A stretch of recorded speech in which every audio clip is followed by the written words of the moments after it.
থেকে একটা বিশৃঙ্খলা ঘটতে পারে এই সন্দেহের বশে এর বিরুদ্ধে অনেক মানুষ মতামত দিচ্ছেন। হাইকোর্টে একটা মামলাও করেছিলেন। আপনারা হুমায়ুন কবিরের পক্ষের আইনজীবী, কি বলবেন, বিষয়টা কিভাবে দেখছেন আর কতটা আশ্বস্ত হয়ে মামলাটা আপনারা করছেন? দেখুন, হাইকোর্টে যে আজকে মামলাটা হলো সেটা একটা প্রেক্ষাপট। অন্যদিকে হুমায়ুন কবির যে ইনিশিয়েটিভ নিয়েছেন, উনি একজন রাজনীতিবিদ, শাসক দলের এমএলএ, উনি আমাদের বিধানসভার এমএলএ, তো সেটা একটা দিক। তারপরে পরে আর একটা ব্যাপার হচ্ছে উনি মুসলিম কমিউনিটি থেকে বিলং করেন। যাই হোক, এখানে সংবিধান আছে, সংবিধানকে সামনে রেখে আইনের পরিধারার মধ্য দিয়ে ওনার ইচ্ছা হয়েছে উনি একটা মসজিদ মুর্শিদাবাদের বুকে বেলডাঙ্গাতে উনি স্থাপন করবেন, এবং সেই মসজিদের নামকরণ করেছে বাবরি মসজিদ। এই বাবরি মসজিদের নামকরণ করার সঙ্গে সঙ্গেই একটা হই হই, একটা রব একটা ব্যাপারটাকে হুমায়ুন কবির কখনোই কোনো সাম্প্রদায়িক উস্কানি বলুন বা কমিউনাল কালার দেওয়া হুমায়ুন কবির কখনোই তার চিন্তাভাবনার মধ্যে ছিল না। বিরোধীরাই, বিজেপি বলুন, আরএসএস বলুন বা অন্যান্য হুমায়ুন কবিরকে যারা ভালো লাগে না, তারাই এই কালারটা দিয়ে একটা বাতাবরণ সৃষ্টি করার চেষ্টা করেছিল।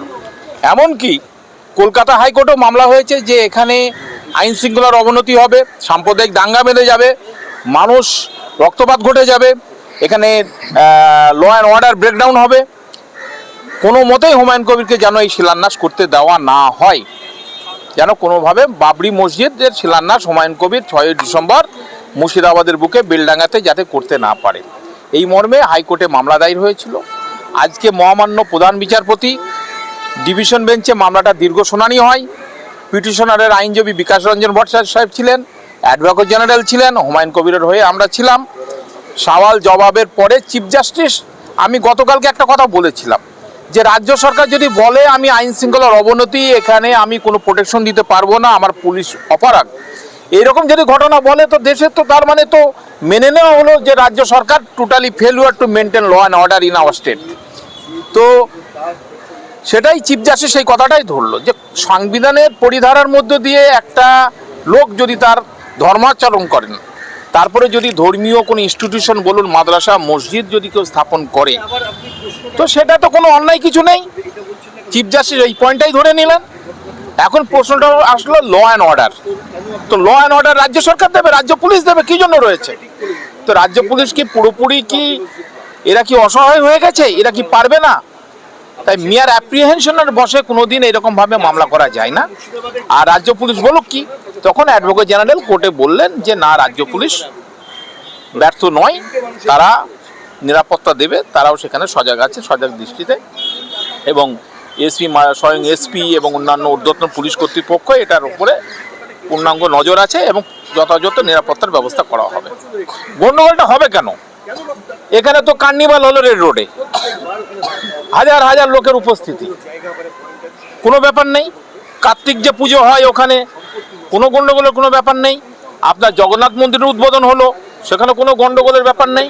এবার যদি কেউ গণ্ডগোল করায়, আমরা এটা আমি অ্যাজ এ লয়ার বলুন বা সাধারণ নাগরিক হিসাবে আমার এটা এই আপনার কথার পরিপ্রেক্ষিতে বলি, কেউ বাইরে থেকে যদি কেউ গণ্ডগোল পাকিয়ে দেয় তো সেটা তো আলাদা জিনিস। এই জন্য কোর্টেও আমরাও সওয়াল করেছি, আমিও বলেছি কোর্টকে যে আমরাও যথাযথ চেষ্টা করব কোনো রকম যেন কেউ প্ররোচনায় পা না দেয়, কোনো রকম ঘটনা যেন না ঘটে, আর ঘটবে না।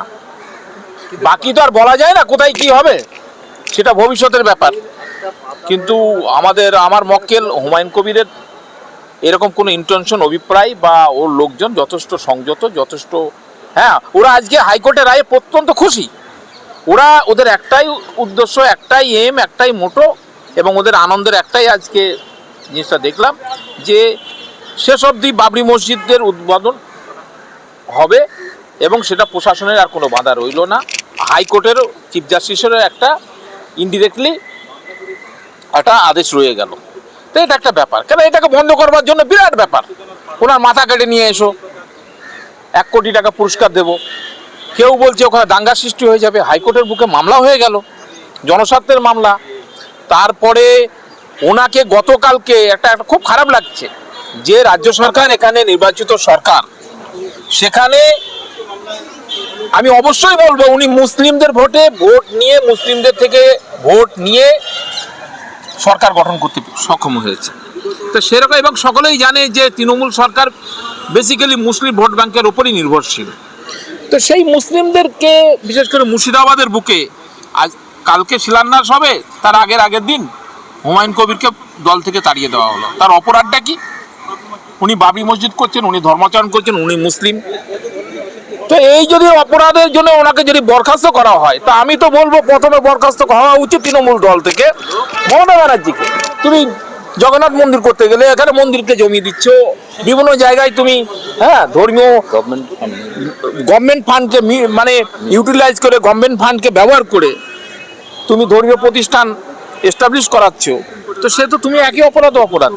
তো ওটা তো পার্টি পলিটিক্যাল ব্যাপার, ওটা তো নিজস্ব কারো ক্ষমতা নেই মমতা ব্যানার্জির সামনে, মমতা ব্যানার্জিকে সামনে রেখে বা মমতা ব্যানার্জির বিরুদ্ধে একটা কথা বলার কারো ক্ষমতা নেই।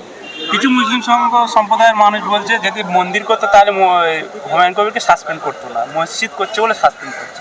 এটা এই মুসলিম কিছু নেতা বা সম্প্রদায়ের লোকের কথা যেটা বলছেন, আমি প্রথমেই বলবো কিছু কিছু মুসলিম সম্প্রদায়ের নেতা মৌলানা যারা মমতা সরকারের ক্যাবিনেট মিনিস্টার হয়ে আছে, সরকারের মন্ত্রী আছে, তো তাদের আচরণ দেখে, তাদের বিরোধিতা দেখে আমার বারবার মনে হয়েছে, আমিও তো মুসলিম, আমি লয়ার, তার সঙ্গে সঙ্গে আমারও তো একটা ধর্ম রয়েছে। তা আমার মনে হয়েছে যে এরা মানে আল্লাহর উপরে ভরসা রাখতে পারছে না, খোদার উপরে ভরসা করতে পারছে না। ইসলামের যে একটা ইমান বলুন বা একটা যেটা নিয়ে ইসলাম দাঁড়িয়ে, তার উপরে ভরসা হারিয়ে ওরা মমতার উপরে ভরসা করছে। ওনাদেরকে প্রোটেকশন, ওনাদেরকে এখানে মুসলিম জাতি থাকবে মমতার আশ্রয়ে। আরে উপরওয়ালা যদি কাউকে যদি বিপদ দেয় তো কেউ আটকাতে পারবে? আর কেউ যদি ওনাকে রক্ষা করে, সাধারণ মানুষকে রক্ষা করে, তো কেউ আটকাতে পারবে? তো সেরকম ব্যাপার নয়। কিন্তু এরা এই সোকল্ড যারা এই মুসলিম যারা তৃণমূল দল করে, এদের মধ্যে আছে যে ওই আল্লাহ টাল্লাহ খোদা টোদা ব্যাপার তো ওর পরের ব্যাপার, আগে মমতা হচ্ছে আমাদের সেকেন্ড খোদা। তো এটা আমি ওদের থেকে আশা করি না, এটা ওরা বলবে, ওদের কথার কোনো গুরুত্ব নেই। কিন্তু এই বাবরি মসজিদ নামটা দিতে হলো কেন? দেখুন, বাবরি মসজিদের ব্যাপারটা এটা অস্বীকার করা যায় না।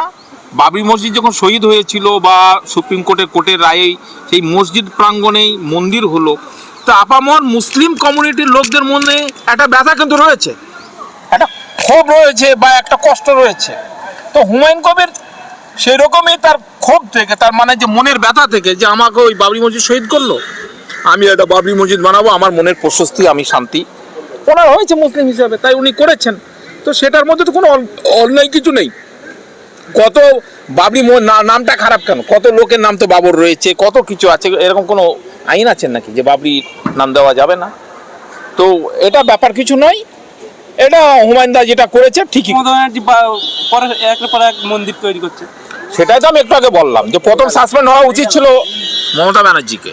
তার জগন্নাথ মন্দিরকে স্থাপনা করা বা অন্যান্য মন্দিরকে জমি জায়গা দেওয়া, এটা মমতা ব্যানার্জিকে তৃণমূল দল ইমিডিয়েট সাসপেন্ড করা উচিত, বরখাস্ত করা উচিত। কালকে মসজিদ হ্যাঁ, আজকে কোর্টের যে ঐতিহাসিক মানে একটা বিরাট ব্যাপার, আর মসজিদে শিলান্যাস হবে। একটু আগে আমার হুমায়ুনদার সঙ্গে আমার কথা হলো, আমি মনে করুন আইন শৃঙ্খলা যেন কোনো রকম অবনতি না হয় সেটাও দেখবেন। কোর্টকেও বলা আছে আমাদের সুস্থভাবে একটা জিনিস হোক, সেটা আগে বাড়ুক। সর্বোপরি আমি আরেকটা কথা বলবো, যেই মুর্শিদাবাদের লোকদেরকে আমি বলবো, যেই হুমায়ুন দা যে বেলডাঙ্গার বুকে যে বাবরি মসজিদে শিলান্যাস করছে, আগামী দিনে শুধু মসজিদ নয়, অন্যান্য উনি মেডিকেল কলেজ বা অন্যান্য কিছু করবেন আর কি জনস্বার্থে। তো ওই এলাকার অর্থনৈতিক অবস্থা পরিবর্তন হয়ে যাবে। এখানে ইকোনমিক মুর্শিদাবাদ এমনি পিছিয়ে পড়া জায়গা, কত টুরিস্ট যাবে, কত বাইরে থেকে লোক আসবে, সেখানে অর্থনৈতিক অবস্থা মানুষের। আজকে মুর্শিদাবাদের লোক বাইরে গেছে, আমি কিছু সৌদি আরবে গিয়েছিলাম, ম্যাক্সিমাম ওয়ার্কার দেখছি সব মুর্শিদাবাদ থেকে। ভারতবর্ষের বিভিন্ন জায়গায় যাও, মুর্শিদাবাদের ওয়ার্কার। আজকে মুর্শিদাবাদে কাজ নেই, তাই এরকম আর যদি বৃহৎ একটা স্থাপনা হয়, বাবরি মসজিদ, তার সঙ্গে সঙ্গে মেডিকেল কলেজ, অন্যান্য যে মুসাফিরখানা যেগুলো বলছেন, তো ওখানকার লোক কাজ পেয়ে যাবে, ওদের অর্থনৈতিক অবস্থারও পরিবর্তন হবে।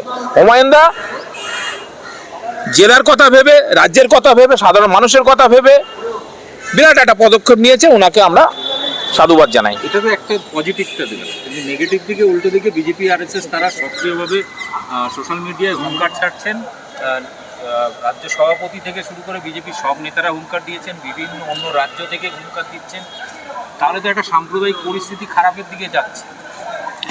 এই ধরনের ঘটনা ঘটলে কি কোর্ট ব্যবস্থা নেবে? দেখুন, ওরা যে হুঙ্কার দিচ্ছে সেটা ওরা করছে।